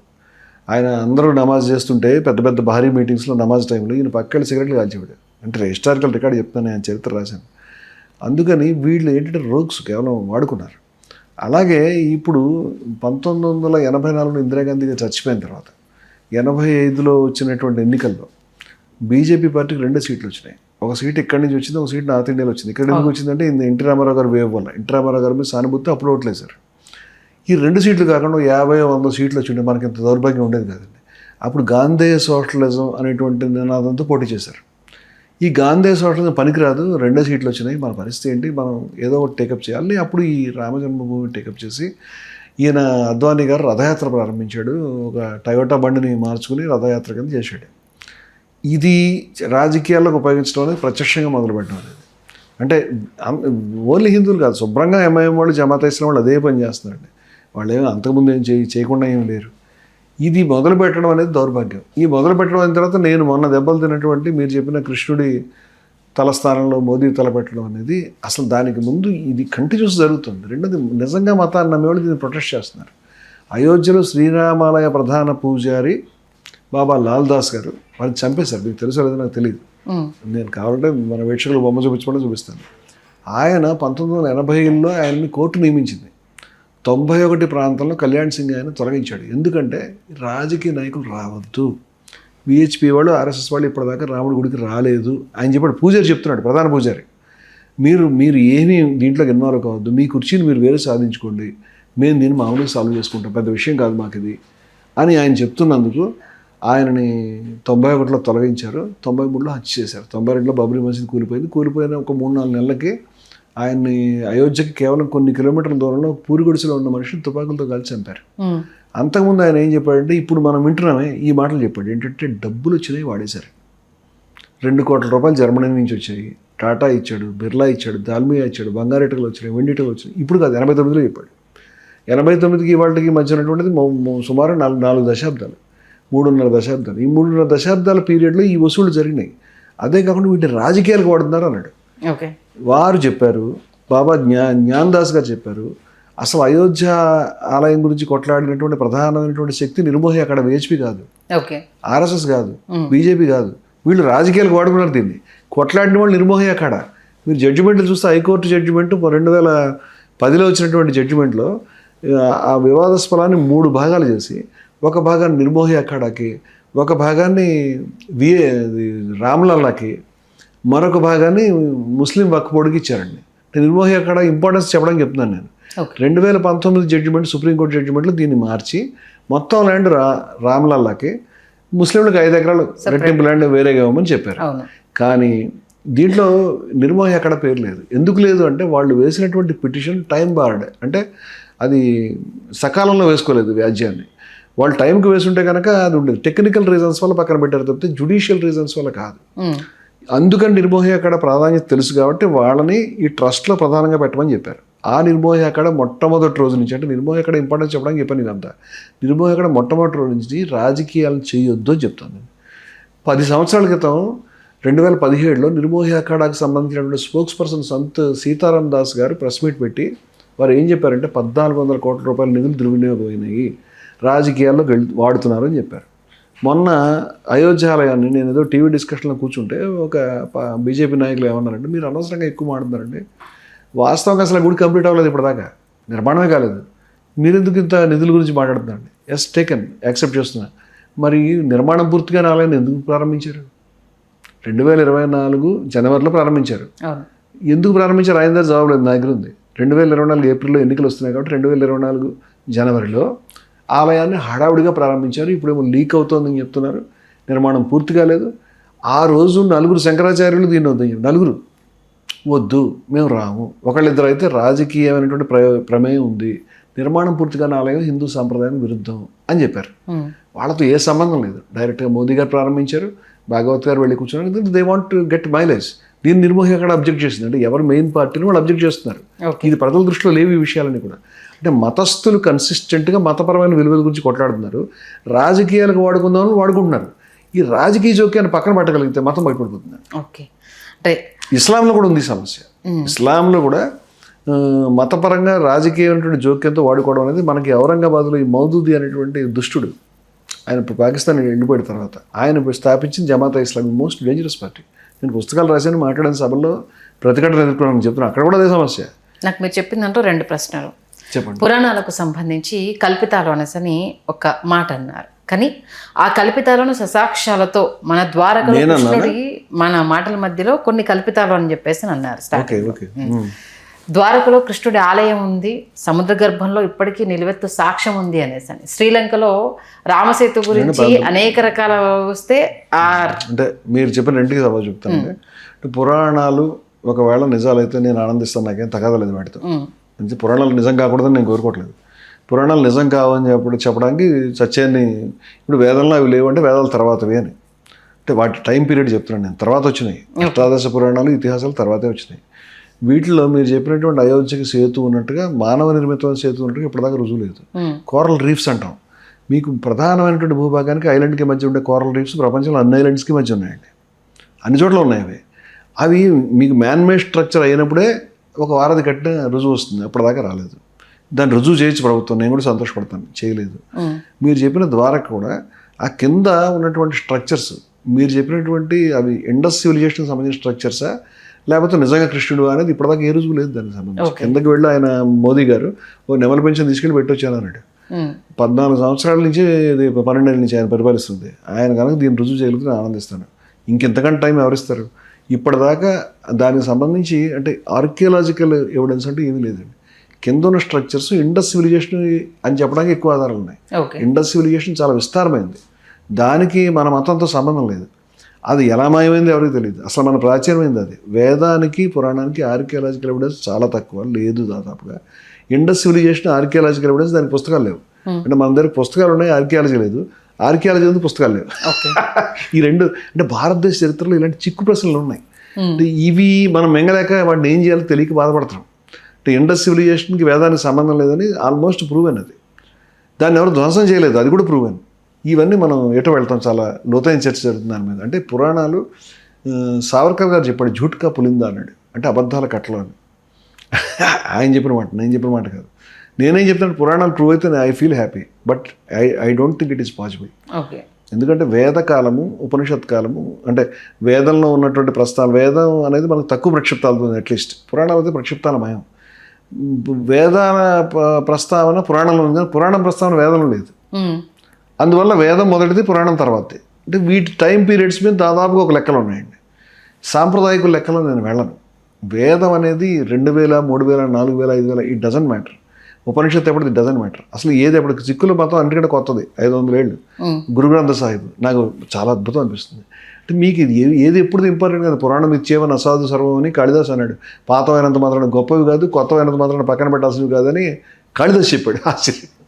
నేను కూడా అదే అంటున్నా, అంటే పాతవ కొత్తవ ఇంపార్టెంట్ కాదండి, రిలవెంటా ఇర్రిలవెంటా దట్ ఈస్ ఇంపార్టెంట్. మనకి దాంట్లో విషయాలు, ఉపనిషత్తుల విషయాలు నేను చెప్తున్న మానవ జాతి కంటే చాలా అడ్వాన్స్డ్గా ఉన్నాయని, చాలా గొప్పగా ఉన్నాయి. తెలుసుకోవాల్సిన సైన్స్ గురించి కాకుండా మూఢత్వం గురించి డిస్కషన్ జరుగుతుంది అని అంటారు, అంతేనా? ఎగ్జాక్ట్లీ. అంటే మనం దాంట్లో ఉన్నటువంటి వాల్యూ ఏమిటి పట్టించుకోండి. జర్మనీ కవి గోధే ఒక గొప్ప మాట ఏం చెప్పాడంటే, వాళ్ళకి అమృతం ఇవ్వకండి, వాళ్ళు అమృతం ఇస్తే అమృతం పారబోసి గిన్నె దాచుకుంటారండి, మనం అదే చేస్తున్నాం.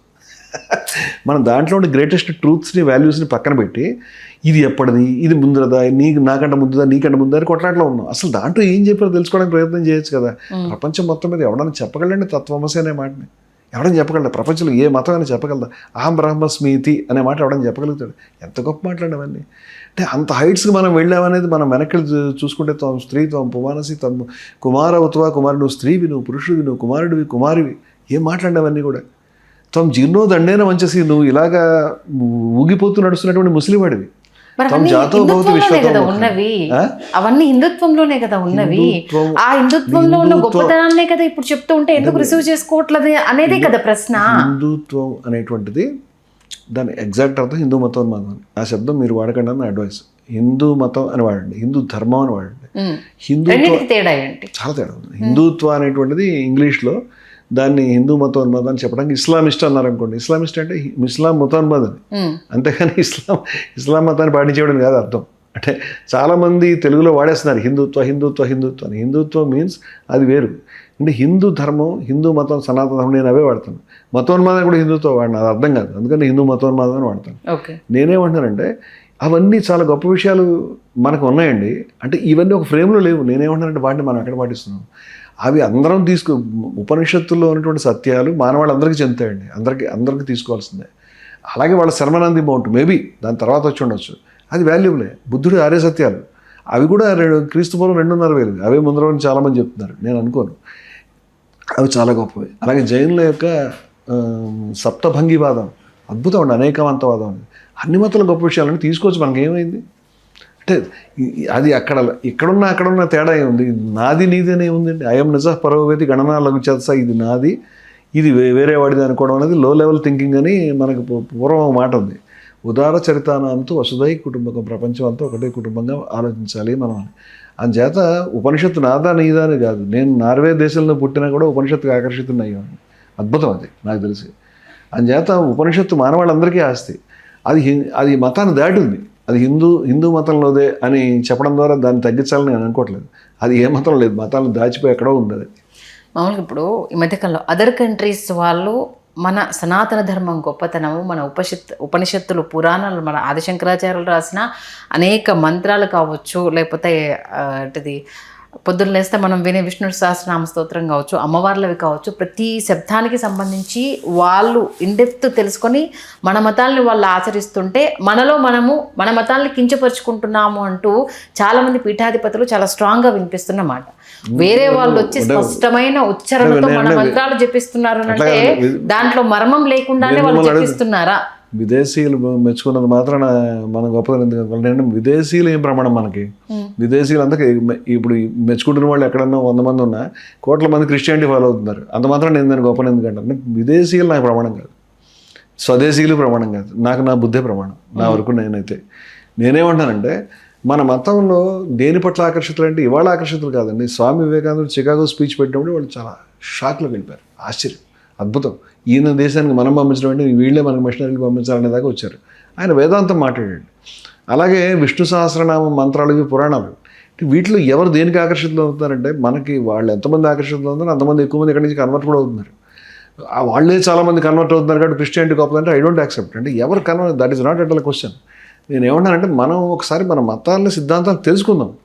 వాడు ఫారినర్ వచ్చి చెప్పాడని మనం మురిసిపోవాల్సిన అవసరం నాకైతే ఏమి లేదు.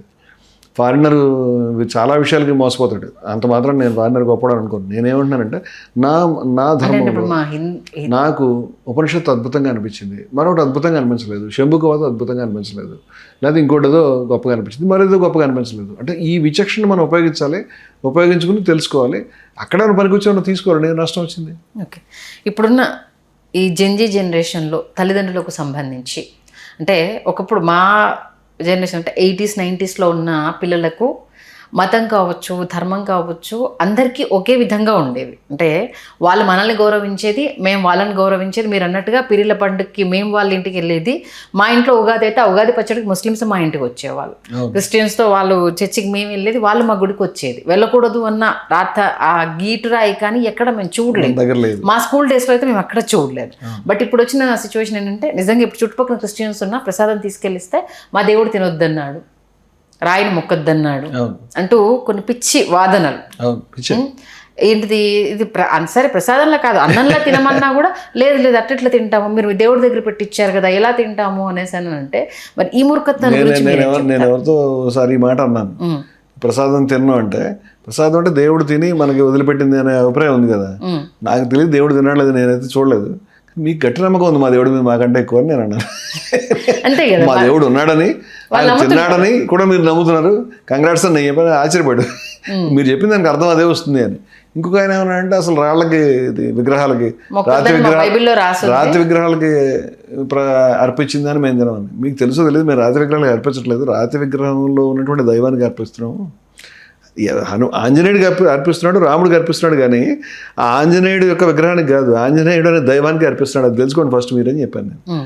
అది ఉన్మాదం అండి. అంటే ఇది మాది, మనం పక్క వాళ్ళ నుంచి వేరుపరుచుకుని మనం వేరు, మనం ఎట్టి పరిస్థితుల్లో పొల్యూట్ కాకూడదు, మనం ఏదో మన ఐడెంటిటీ మనం నిలబెట్టుకోవాలనే తాపత్రయంతో వాళ్ళు చెప్పేటువంటి విషయాలు ఏవైతే ఉన్నాయో అవి ఖచ్చితంగా ఛాందసత్వం, ఉన్మాదం తప్పితే మరేమీ కాదు. దానికి బదులుగా భిన్నంగా మిక్స్ కామని చెప్తాను నేను. ఆల్రెడీ మిక్స్ అవుతున్నారు. వాస్తవంగా అందరూ ఆ లైన్లో లేరు. 1980లో జరిగినటువంటి ఆఫ్ఘనిస్తాన్లో సోవియట్ రష్యా వాళ్ళు ఆక్రమించిన తర్వాత 79లో అమెరికా వాళ్ళు వచ్చి అక్కడ క్యాంప్ పెట్టుకుని దాంతో 2 పనులు చేశారు. ఒకటి, పెద్ద ఎత్తున టెర్రరిస్టులని అక్కడ ముజాహిదీల్ని పోరాటానికి తయారు చేశారు. వాళ్ళకి అది అవసరం, ఇది సోవియట్ రష్యా మీద పోరాడడానికి. అదే సమయంలో ఐడియాలజీని ఇంపాక్ట్ చేశారు. అది జరిగిన నష్టం మనకి. సలాఫీ ఐడియాలజీ అంటాం. ఇది ఇస్లాంలోకి ఇంజెక్ట్ చేయబడింది ఉపఖండంలో. అందువల్ల అప్పటి నుంచి ఇస్లాం మన దగ్గర కొంత మారింది. అంతకుముందు ఉన్నటువంటి బరేల్వి సంస్కృతి పోయింది, నాకు దాని లోతు తెలుసు. అలాగే హిందువుల్లో కూడా మార్పు వచ్చింది. హిందువుల్లో కూడా ఈ మార్పు లేకుండా లేదు. క్రిస్టియన్స్లో ఈ రిజిడెన్స్ ఉంది, అది ఈ మధ్య ప్రస్ఫుటంగా బయటపడుతుంది. వాతావరణంలో ఒకళ్ళ చెడు చూసుకుని ఒకళ్ళు గబగబా నేర్చుకుంటామండి, జరుగుతున్నది అది.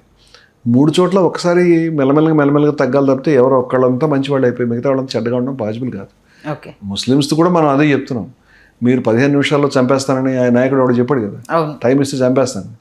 ఇప్పుడు అలా మాట్లాడితే దాన్ని ఆయన చంపడం ఎలాగో సాధ్యం కాదు, కానీ దాన్ని చూసి కోట్ల మంది ఇన్ఫ్లుయెన్స్ అవుతారు. అంటే ఇప్పుడు ఈ భూభాగంలో మీరు ఎంత ఉంటే మేము ఎంత ఉన్నాము, మీకు 15 నిమిషాలు ఇస్తే అంతా విధ్వంసం చేస్తాం, మాకు 5 నిమిషాలే చాలు కదా విధ్వంసం చేయడానికి అని చెప్పేసి ఇటువైపు నుంచి అంతే బలమైన డెఫినెట్గా. అంటే ఆ ఉన్మాదం కనపరిచే వ్యక్తి తను ముస్లింలకి ఎంత నష్టం కలగజేస్తాడు, ప్రతి ముస్లింని అసహించుకునే పరిస్థితి తీసుకొచ్చాడు అతను. ఒక్కరు చేసిన దానికి దాని అర్థం అందరూ అసహించుకున్నారు కదా, ఆ మూర్ఖత్వం కేవలం తన ముస్లిం ఓటుని కన్సాలిడేట్ చేసుకోవడానికి చెప్పినటువంటి పెచ్చమాట, అది ఉన్మాదపూరితమైనటువంటి మాట. ఈ ధోరణులని నేను మళ్ళీ మొదటికి వస్తాను. ఈ రాజకీయాల్లో ఉపయోగించుకోవడం మొదలుపెట్టినప్పటి నుంచి ఈ దరిద్రం అంతా ఎక్కువ స్థాయిలో. ఎవరు అర్థం చేసుకోవాలి, ఎవరు చైతన్యపడాలి? అందరూ అర్థం చేసుకోవాలి. ఒకళ్ళమే ఎందుకు, మేము జయభారత్ ఉద్యమం అని మాది ఉంది. మా ఒక 15-20 సంస్థలు ఉన్నాయి. నేను Hindus for plurality and equality సంస్థకు ప్రధాన కార్యదర్శిని, జయభారత్కి జాతీయ ప్రధాన కార్యదర్శిని. మా దగ్గర జయభారత్ ముస్లిం రెవల్యూషనరీ ఫోరం అనే సంస్థ ఉంది. ముస్లిమ్సే ఉంటారు దాంట్లో. వాళ్ళు ముస్లిమ్స్కి సంబంధించి పోరాటం చేస్తారు, ముస్లిం ఫండమెంటలిజానికి సంబంధించి. అలాగే ఇద్దరు కలిసేటువంటి జైహో అనే సంస్థ ఉంది, Jayabharat association for integrity harmony and oneness. ఇక్కడ ముస్లింలు హిందువులు ఇద్దరు కలుస్తారు. మేము 14 రాష్ట్రాల్లో పనిచేస్తున్నాం. నిరంతరాయంగా అర్థం చేసుకోండి, మతోన్మాదాన్ని దూరం పెట్టండి అని ఆ సెక్షన్కి ఈ సెక్షన్కి ఇద్దరికి విజ్ఞప్తి చేస్తానే. ఎంఐఎంలో ఓవైసీ గారు ఇప్పుడు అక్కడ పాత బస్తీలో ఆయన పార్లమెంట్ సీటుకి నెగ్గాడు. వెనకాల మళ్ళీ ఒక ఓవైసీ, ఇంకా వెనకాల ఇంకో ఓవైసీ, ఆయన తాత, ఆయన తండ్రి, ఇంకో తాత తప్పితే ఎంతకాలమైనా. అంటే ముస్లిమ్స్ మెజారిటీగా ఉంటే మేము అక్కడ డెవలప్మెంట్ చూస్తే ఇప్పటికి కూడా గల్లీ రోడ్లు ఏ డెవలప్మెంట్ లేదు. ఏ డెవలప్మెంట్ లేకపోయినా మావాడికి ఓటేస్తామని నువ్వు అనుకుంటే ఇక్కడ కూడా హిందూకి ఓటేస్తామని అనుకుంటారు. ఒకప్పుడు అంతులే అనేటువంటి వాడు ముస్లిం అయినా కూడా మహారాష్ట్రకి చీఫ్ మినిస్టర్ అయ్యాడు. రాజశేఖర రెడ్డి గారు క్రిస్టియన్ అయ్యి ఉండి ఏపీకి, ఉమ్మడి ఏపీకి చీఫ్ మినిస్టర్ అయ్యాడు. ఆంటోనీ గారు కేరళకి చీఫ్ మినిస్టర్ అయ్యాడు. అంటే ముస్లింలు, క్రిస్టియన్స్, హిందువులు మెజారిటీగా ఉన్న ఏరియాలో కాగలుగుతున్నారు.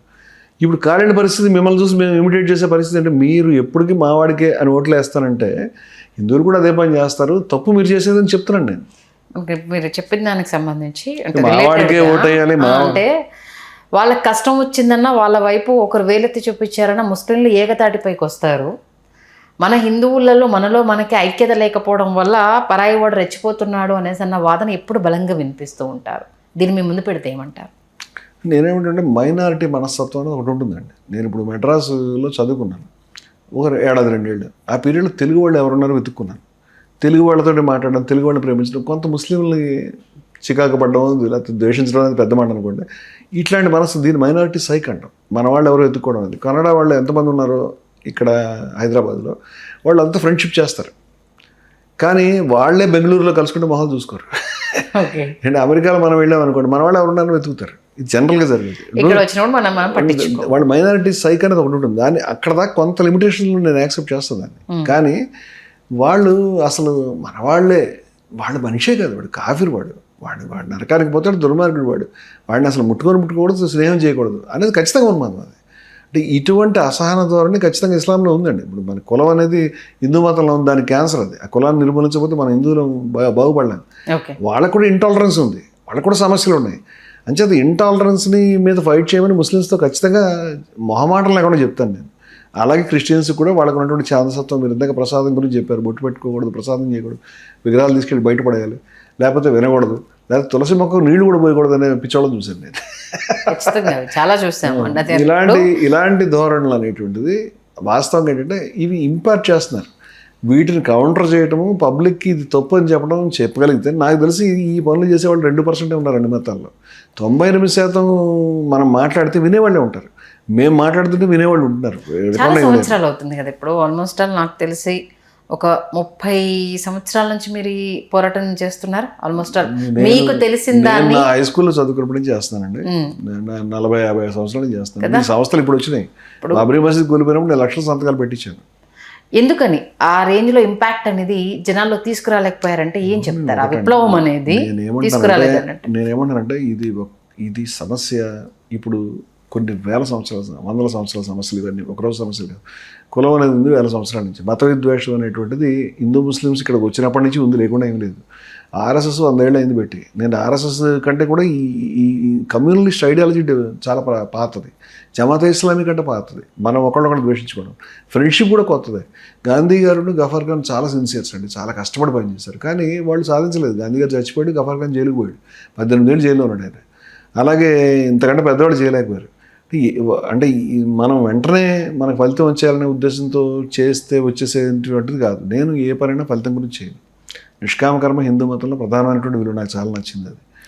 మనకి పని చేసేటప్పుడు ఇది అవుతుందా కాదా, ఇది కన్విన్స్ అవుతారా కాదా అనే యాంగిల్లో నేను ఆలోచించను. ఇది న్యాయమా కాదా అనేది ఆలోచిస్తాను. న్యాయమైనప్పుడు మొత్తం ప్రపంచం ఒకవైపు నేను ఇటే ఉంటాను.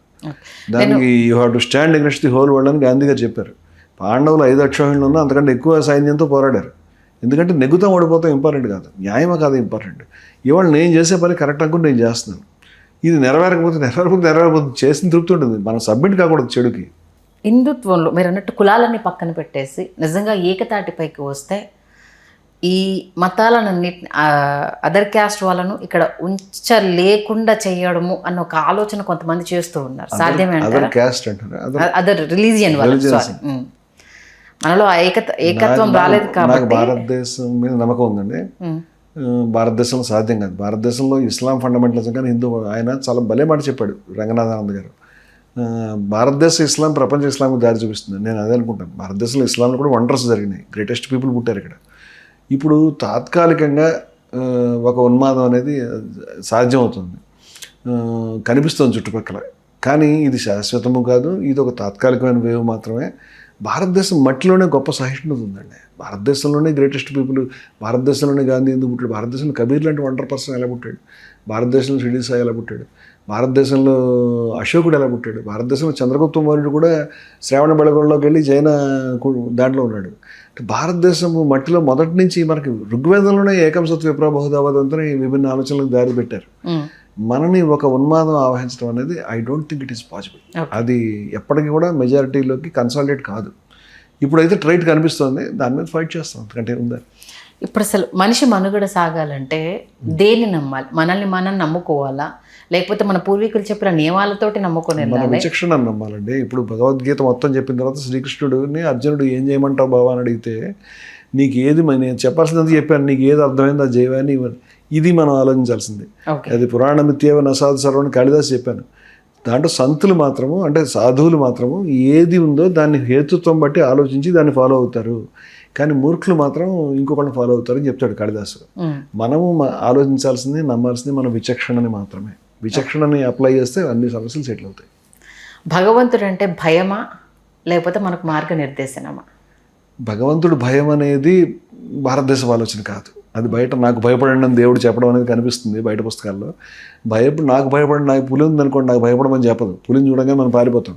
ఎందుకంటే పులి అని మనకు తెలుసు కాబట్టి. పులి వచ్చి నాకు భయపడండి అంటే అది పులి కాదు, పులి వేషగాడని అర్థం. అందుకని దేవుడికి భయపడడం అనేది మీనింగ్లెస్ అండి. ప్రపంచంలో దేవుడి యొక్క దాస్యము, దేవుడికి భయపడడం నీకు తెలుసు. భారతదేశానికి దేవుడిని ప్రియుడుగాను, దేవుడిని తల్లిగాను, దేవుడిని తండ్రిగాను, దేవుడిని ఇంకా అనేక రకాల దేవుడితో చదరంగం ఆడినటువంటి హతిరామ్ బాబాజీ తెలుసుగా మీకు. దేవుడితో డ్యాన్స్ చేసేవాళ్ళు మనకు తెలుసు కదా. దేవుడిని తన భర్తగా పొందినటువంటి నాంచారమ్మను లేకపోతే మరొకళ్ళు మనకు తెలుసు కదా. దేవుడితోటి మనకి ఎన్ని ప్రయోగాలు చేసామంటే చివరికి దేవుడు తత్వమసి అహం బ్రహ్మసి దాకా మనం దైవమే సర్వము అనే దాకా కూడా మనం వచ్చాం. ఇది భారతదేశం. ఎందుకంటే భారతదేశం ఈ నిర్వచనాల పరిధిలో బతకదు. భారతదేశం ఏదైతే సమున్నతమైన గొప్ప వాల్యూస్ని, ఆలోచనల్ని ఉపనిషత్తుల్లో నిక్షిప్తం చేసిందో అటువైపు భారతదేశం కాదు, యావత్ ప్రపంచం వెళ్లాల్సిందే. అది మనం ప్రపంచం యొక్క ప్రయాణం అంటే వెళ్తుంది. మనం అల్లాకి కల్మా చేయాలన్నా, జీసస్కి ప్రార్థన చేయాలి, భగవంతుని ఆరాధించాలి, ఇన్ని రకాలుగా మనకు కనిపిస్తూ ఉంటాయి కదా. ఇవన్నీ ఆయా మతాల్లో కూడా వీటిని ద్వైత మతాలు అంటామండి. దేవుడు వేరు మీరు వేరంటే ద్వైతం, దేవుడు మీరు ఒకటంటే అద్వైతం. భారతదేశంలో అద్వైతం ఉంది, వాళ్ళకి లేదు. కానీ వాటిలో కూడా నిక్షిప్తమై ఉంది. కొన్ని విషయాలు చెప్తాను మీకు. ఇప్పుడు జీసస్ క్రీస్తుని ఎవరు అడుగుతారు, దేవుడు రాజ్యం ఎక్కడ ఉంది, బైబిల్లో ఉన్నమాట. అది అక్కడ ఉంది ఇక్కడ ఉందని మనం చెప్పలేము. ఇట్ ఈజ్ అమాంగ్ అస్, అది మన మధ్య ఉంది అని ఆయన. అంటే మనం దైవరాజ్యంలో ప్రస్తుతం ఉన్నాం అని అర్థం. అలాగే అల్లాహ్ చెప్తాడు ఖురాన్లో, నేను మీ కంఠనాళం కంటే మీకు దగ్గరగా ఉన్నాను అంటాడు. కంఠనాళం ఇక్కడ ఉంది, దానికంటే దగ్గరగా ఎలా ఉంటాడు అంటే నేను అది అయినప్పుడే ఉంటాడు. అంటే అహం బ్రహ్మాస్మి అయినప్పుడే పాసిబుల్. ఇలాంటి ఐడియాస్ వాళ్ళకి ఉన్నాయండి, తక్కువ ఉన్నాయి. వాటిని ఎక్స్పాండ్ చేయాలి. చివరికి అందరూ వేదాంతం వైపు వెళ్ళాలని వివేకానందుడు చెప్పి, మరి హిందువులే ముందుకు ఎందుకు వెళ్ళారు? ఎందుకంటే వాళ్ళు ముందర ప్రయాణం మొదలుపెట్టారు, మీరు కూడా చివరికి అక్కడికి వస్తారు అని చెప్తాడు. అంటే మొదట స్టార్ట్ అయిన తర్వాత ఇదే మళ్ళీ ఇక్కడే డిస్కషన్ మొదలు. అంటే హిందూ మొదటి చేరుకున్నాడు అంటే స్టార్ట్ అయింది కూడా తెలుసుకుంది కూడా హిందువే కదా అన్న వాదన వస్తుంది కదా. వివేకానందుడు చెప్పింది చిన్నవాడు కాదు. వివేకానందుడు ఈ మాట మొత్తం పూర్తి కావాలి మనకి. వివేకానందుడు ఏం చెప్పాడంటే, మొట్టమొదటి హిందువులు మొదలుపెట్టారు, చేరుకున్నారు. కానీ ముస్లిమ్స్, క్రైస్తవులు అందరూ చివరికి అక్కడ చేరుకుంటారు. ఎక్కడికి? నేను దేవుడు ఒకటే, సృష్టికర్త ఒకటే దగ్గర చేరుకుంటారు. చెప్పి అటువంటి సమస్తాన్ని సమానంగా చూసేటువంటి, ప్రాణులంటే సమానంగా చూసేటువంటి దృష్టి హిందూ మతంలో ఉందా? లేదు, ఎక్కడా లేదు. మరి ఎక్కడుంది?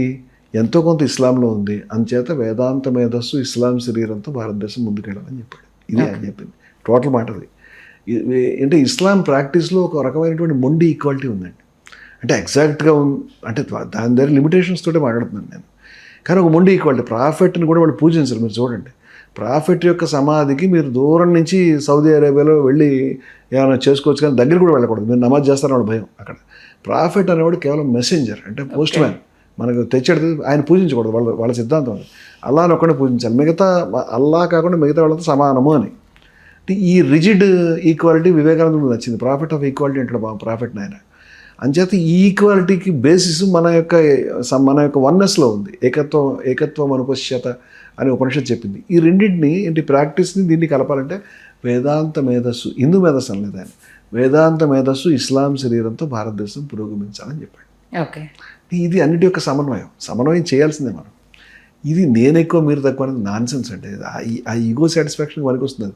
అది కూడా విషయం అర్థం చేసుకోకుండా నా గిన్నె ఎక్కువ అని, ఆ గిన్నెలో ఉన్న అమృతం పక్కన పెట్టి మాట్లాడే మాటలు ఇవన్నీ కూడా. మనం అమృతాన్ని పట్టుకోవడానికి ట్రై చేద్దాం. సాధ్యమే అంటారా? ఖచ్చితంగా సాధ్యమండి. ఉపనిషత్ ఋషులు దాన్ని సాధ్యం చేసుకున్నప్పుడు మనిషిగా సాధ్యమే. అంటే దాని దగ్గర రీసెర్చ్ జరుగుతుందంటారా? అసలు తెలియాల్సిన తత్వం గురించి తెలుసుకోకుండా అనవసరపు మూర్ఖత్వంలో ఉన్నామన్నా ఆ విషయం అనేది నిజంగా రీచ్ అయ్యే పరిశోధన అనేది జరుగుతుంది అసలు? ఇది శాస్త్రపరమైనటువంటి పరిశోధనల ద్వారా రుజువు అయ్యే విషయం నేనైతే అనుకోవడం లేదు. అంటే శాస్త్రపరమైనటువంటి పరిశోధనలకి, శాస్త్ర నిర్ధారణలకి భిన్నమైనటువంటి విషయాలు మతంలో కూడా ఉండడం అనవసరం అని వివేకానంద చెప్పడం మంచి మాట అది. కానీ ఆత్మసాక్షాత్కారం అంటే మీరు సృష్టి ఒకటే అనేటువంటి సాక్షాత్కారం ఏదైతే ఉందో అది మీ అంతటా మీరు భూతేషు విచిత్య తీరా ప్రత్యాస్మలోకాది అమృతాభావంతో ఉపనిషత్తు చెప్తుందంటే సమస్త ప్రాణుల్లోని దాన్ని దర్శించిన వాళ్ళు ప్రత్యాస్మలోక అంటే ఈ లోకాన్ని దాటి అమరులు అవుతున్నారు అని. అంటే అది మీరు దర్శించడం అనేటువంటి దృష్టిని అది శాస్త్రం సాకారం చేయలేదు, విచక్షణ సాకారం చేయాలి. సరే, ఇప్పటి జనరేషన్కి ఇప్పుడు జరుగుతున్న ఈ గందరగోళం మధ్యలో అంటే నుంచి బయటపడాలి, దేన్ని నమ్మాలి అని అంటే ఏం చెప్తారు? నేను ఇందాకనే చెప్పాను, మన విచక్షణని మనం నమ్మి మనం చెప్పేది ఇలా మతంలో కావచ్చు, పుస్తకంలో కావచ్చు, నాయకుడు చెప్పింది కావచ్చు, పార్టీ చెప్పింది కావచ్చు, సాహిత్యం కావచ్చు, పోస్ట్ కావచ్చు, ఏదైనా కావచ్చు, దీన్ని అప్లై చేసి ఇది సబబా అనేటువంటి ప్రశ్న వేసుకోవడం ద్వారా, దానికి సంబంధించిన అన్వేషణ చేయడం ద్వారా వాస్తవాన్ని రీచ్ కాగలుగుతారు. గుడ్డిగా ఫాలో అయితే ప్రమాదం ఇప్పుడు స్కూల్ డేస్ లో స్కూలింగ్లలో దానికి సంబంధించి పిల్లలకి ఎక్కడ ఎడ్యుకేట్ అసలు ఎక్కడ స్పేస్ లేదు. ఎక్కడ ఏంటిది ఇప్పుడు నీ ఇంట్లో నువ్వేం చెప్తావో దాన్ని మాత్రమే నువ్వు బిలీవ్ చేస్తావు. అది నిజమా కాదా అన్న డిస్కషన్ స్కూలింగ్ నుంచి కావచ్చు, పేరెంట్స్ మధ్యలో కావచ్చు, అది జరగట్లే. అంటే మన కులదైవం వెంకటేశ్వర స్వామి నువ్వు వెంకటేశ్వర స్వామినే నమ్మాలి, మన కులదైవం శివుడు నువ్వు శివుడినే నమ్మాలి, మన కులదైవం పానకాల స్వామి మనం పానకాల స్వామినే నమ్మాలి. ఇది చెప్తున్నారు తప్పితే దీని శాస్త్ర ప్రామాణికం మన గుళ్ళు కావచ్చు, మన వేదాలు కావచ్చు, ప్రతిదానికి సైన్స్ రిలేటెడ్గా ఉంది అన్న విషయాన్ని ఎంతవరకు ఇప్పుడు వాళ్ళకి తెలియజెప్తున్నారు అనే దాని మీద అసలు ఎగ్జాక్ట్గా మన తల్లిదండ్రులు చెప్పింది మనం ఫాలో అయ్యామంటే, నేను మన అమ్మ నాన్న చెప్పింది ఫాలో కాలేదు. ఐ డోంట్ థింక్ మీరు కూడా మీ అమ్మ నాన్న చెప్పింది ఎగ్జాక్ట్గా ఫాలో కావట్లేదని అనుకుంటున్నాను నేను. ఎవరి రూట్లు వాళ్ళు వేసుకుంటారు. ఈ జనరేషన్ ఏం చేయబోతున్నారు చెప్పడానికి బహుశా మనం సరిపోము. వాళ్ళ దగ్గర ఉన్నటువంటి ఇన్పుట్స్ చాలా తక్కువ కనిపిస్తున్నాయి. వాళ్ళు చాలా చాలా తక్కువ టైం, తక్కువ స్పేస్లో ఎక్కువ విషయాలు ఆలోచించాల్సిన పరిస్థితిలో పడ్డారు వాళ్ళు.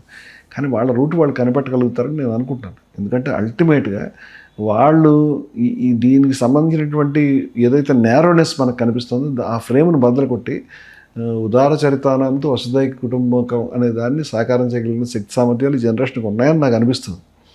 అది కేవలం తల్లిదండ్రులు ఇంపార్ట్ చేయాల్సిన అవసరం ఉందా అంటే, రమణ మహర్షికి తల్లిదండ్రులు ఏమి ఇంపార్ట్ చేయలేదు, స్వామి వివేకానందుడికి చేయలేదు.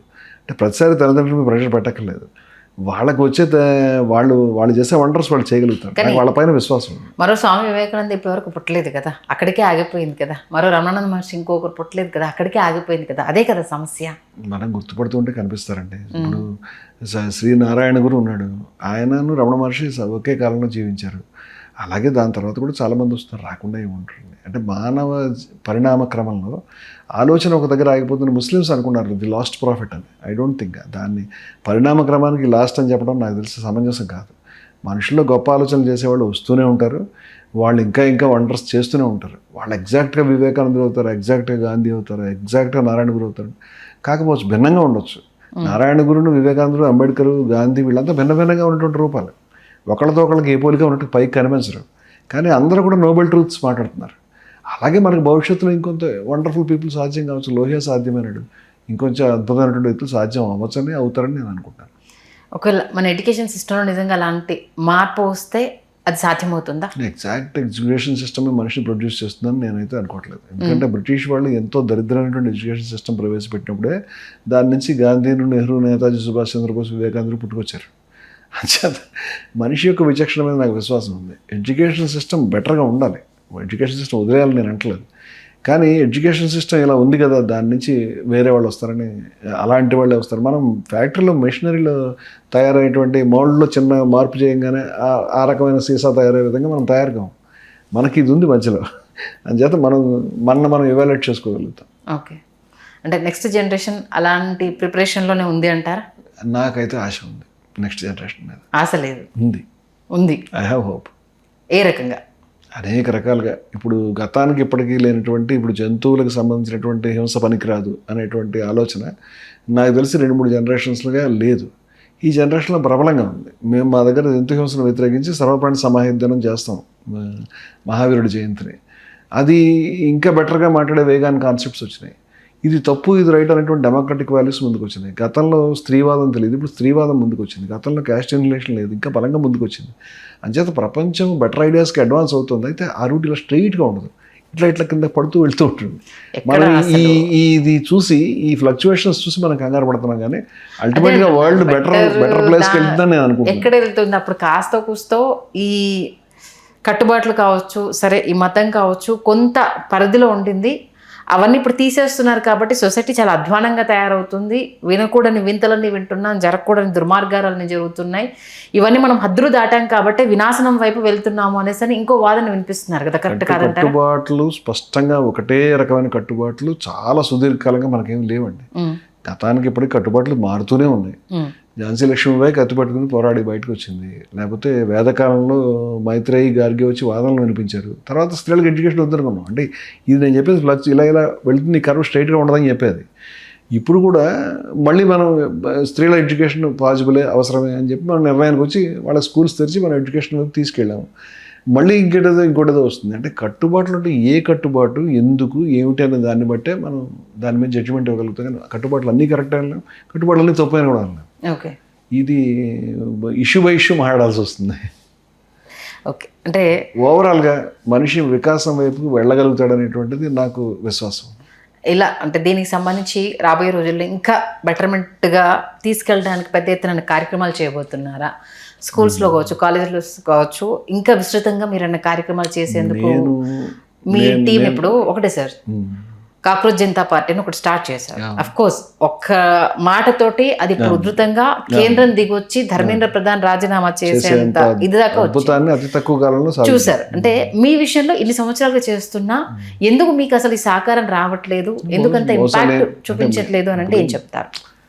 ప్రభావశీలంగా పనిచేయడానికి విషయాలను మేము కొన్ని నేర్చుకోలేమో నాకేం అభ్యంతరం లేదు దాని మీద. నేను కన్సిస్టెంట్గా చాలా కాలం నుంచి పనిచేస్తున్నాను, చాలా వ్యవస్థలు నెలకొల్పుకొని పనిచేస్తున్నాం, మాట్లాడుతున్నాం. మేము చేస్తున్న పని జయహో అనేటువంటిది 14 రాష్ట్రాల దాకా వెళ్ళింది. కాశ్మీర్లోను ఉత్తరప్రదేశ్లో కూడా మా ప్రోగ్రామ్ చేస్తున్నారు. మేము పెట్టే సవాళ్ళకి వాళ్ళు ఇక్కడ దాకా వస్తున్నారు, మేము కూడా అక్కడ దాకా వెళ్తున్నాం. అంటే మేము కూడా చాలా వరకు విస్తరించకుండా ఏమి లేవు. కానీ ఇప్పుడు ఒక చిన్న సింగిల్ పాయింట్ కాకుండా చాలా లోతైన సబ్జెక్ట్ మాట్లాడేటప్పుడు అంత మెరుపులాగా మనం ముందుకు వెళ్ళాం. కాక్రోచ్ జనతా పార్టీలో ఎంత వేగంగా విస్తరించిందో ఐడియా చాలా సింపుల్ అండ్ స్ట్రైట్ అండి. దాంట్లో అంత డెప్త్ ఉన్నటువంటి విషయం లేదు. అంటే మీకు డెప్త్ అయినటువంటి ఫిలాసఫీ వాళ్ళు చట్టుకుని వెళ్ళదు. ఉపనిషత్తు చాలా అద్భుతమైందండి, అది ఎవరికి తెలియలేదు అనుకోండి. దాని తప్పు మందా ఉపనిషత్తుదా? మనది ఖచ్చితంగా మనది. బుద్ధుడి ఆర్యసత్యాలతో సంబంధం లేకుండా వాళ్ళు ఏవేవో ప్రాక్టీస్ చేస్తున్నారు, బుద్ధుడికి విగ్రహాలు చెక్కి. ఆయన చెప్పలేదు ఆ పని, కానీ మనం చేస్తున్నాం. ఆ తప్పు కూడా మనదే. అలాగే స్వామి వివేకానందుడు నిజంగా ఏం చెప్పాడు ఎవరికి తెలుసు? అదేమో అవసరం లేదు. ఆయన బొమ్మలు పెట్టి ఎరైజ్ వెహికల్ అంటే చిన్న చిన్న మాటలే మనం చెప్తాం. అది కూడా తప్పు పెట్టేసి ఆయన మనకు బాట చూపించేశారు అనేసి. అంచేత ఇప్పుడు ప్రతిసారి నారాయణ గురు ఏం చెప్పాడు, గాంధీ ఏం చెప్పాడు, నారాయణ గురు చెప్పింది అంతా కలిపి ఒక క్యాస్ట్ సంస్థ కింద మారిపోయింది. అది గాంధీ గారు చెప్పింది ఎప్పుడో కలిసిపోయింది మాటలు. ఇట్లా మనకి చాలామంది గ్రేటెస్ట్ పీపుల్ చెప్పినప్పటికీ చేసినప్పటికీ వాళ్ళని నిందించడానికి ఏమీ లేదు. ప్రోగ్రామ్స్ చాలాసార్లు చాలా గొప్పగా ముందుకెళ్తాయి, చాలాసార్లు వెళ్ళాలి. ఫలితాన్ని బట్టి కాకుండా ప్రోగ్రామ్ క్వాలిటీని బట్టి జడ్జ్ చేయాలని నేను కోరుకుంటాను. ఓకే, అంటే అలాగని ప్రోగ్రామ్ చాలా వేగంగా వ్యాప్తి చేయడానికి అవసరమైనటువంటి విషయాలు నేర్చుకోవాల్సి ఉంది. నేను నేర్చుకోవడానికి సిద్ధంగా ఉన్నాను. ఖచ్చితంగా అంత ఎఫెక్టివ్గా వెళ్ళాలి. ఇప్పటికి జనరేషన్కి ఏది అవసరమో దేని మీద ఫోకస్ చేయాలి, విలువలు, సనాతన ధర్మం, మన సంప్రదాయాలకు సంబంధించి నిర్దిష్టంగా ఇది అన్న ఆలోచన వాళ్ళకు తెలిసేలాగా మీ తరపు నుంచి మరిన్ని కార్యక్రమాలను మనస్ఫూర్తిగా కోరుకుంటున్నాను. ధన్యవాదాలు సార్. నమస్తే. హలో, తెలుగు రాజ్యం ఛానల్ చూస్తున్నారా? సామాజిక, రాజకీయ, జీవన చిత్రణే తెలుగు రాజ్యం. అతిశయోక్తులు, అసత్యాలు ఉండవు. రాజకీయ కోణం కాదు, ప్రజా కోణమే కొలబద్ద. తెలుగు రాజ్యం వీక్షణ మీ ఉత్తమ అభిరుచికి నిదర్శనం.